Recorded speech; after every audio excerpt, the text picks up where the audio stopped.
Hi everyone, Eleanor and Jazz here from Nesta Invest Group, creating modern living so you can live the life that you want. And you're watching our first ever video session of Hot Property Q&A, questions asked by you, answered by us, so you can gain more knowledge and insight into the property world and beyond.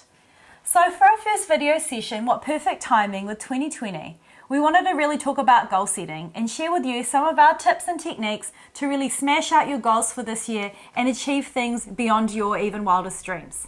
So let's get into it. How do you get into your goal setting vibe when you want to start down and start something fresh?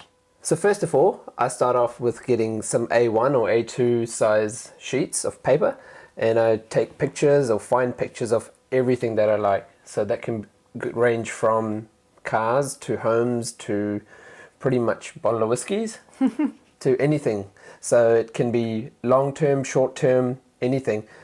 I've actually got two vision boards. So I've got one with my family, friends, and all the photos of all the time that I do enjoy, and also all the times to look forward to. And the second board is full of materialistic things, I guess. Yeah, so it's about really believing or imagining your dream world or your dream life, what it could be. Yeah. So with that step, I guess, it's don't be afraid to dare to dream or have fun with it. Really make it a fun exercise and think, if there were no limitations, what would my life look like?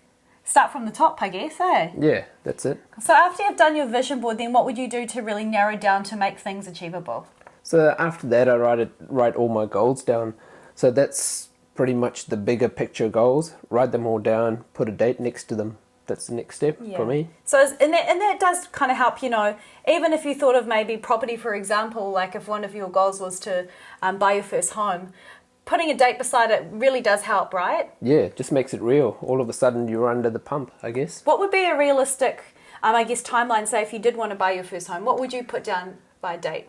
Maybe 12 months. I think a year is a good time to sort of save up for your property. Yeah. I think that's fairly reasonable. Yeah.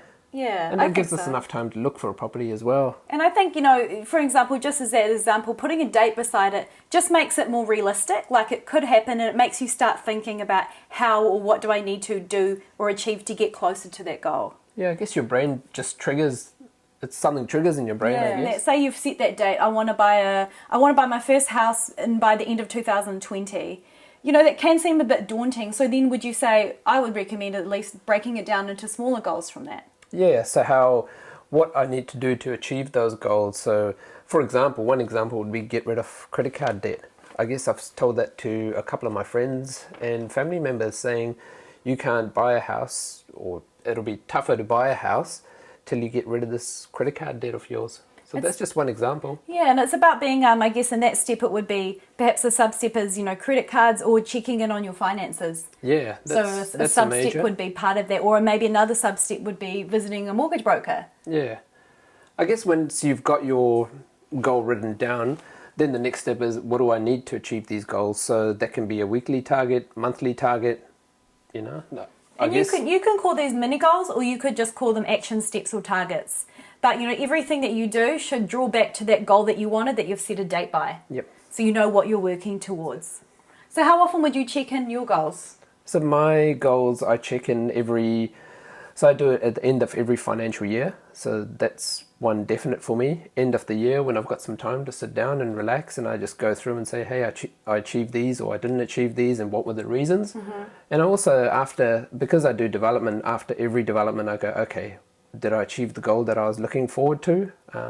Whether it be financial or whatever, it could be whatever. So I go through and list what went well, what didn't go well. And it's a good way to learn and also celebrate your wins, like people say, but actually go, well, if that didn't work, why? What course or what part of this do I need to tweak to get me towards that goal, or does that goal need to be changed a little bit? Yeah, just a bit of reflection too.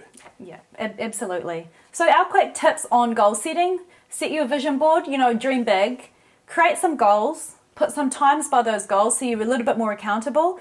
Then start creating those mini goals, targets and sub-steps to get you there. Then, of course, just take the action and do it. Most important step, take action. And if you do create those big goals, you'll be excited about what you want to achieve. So those goals should really get you towards those dreams. Share with us your goals, whether big or small, property related or not property related. We'd love to hear from you. Follow us on Facebook, Instagram, LinkedIn. We're on all those platforms at Nesta Invest and of course on our website too. Thank you for watching our hot property session. We will see you again next time. Bye. Bye.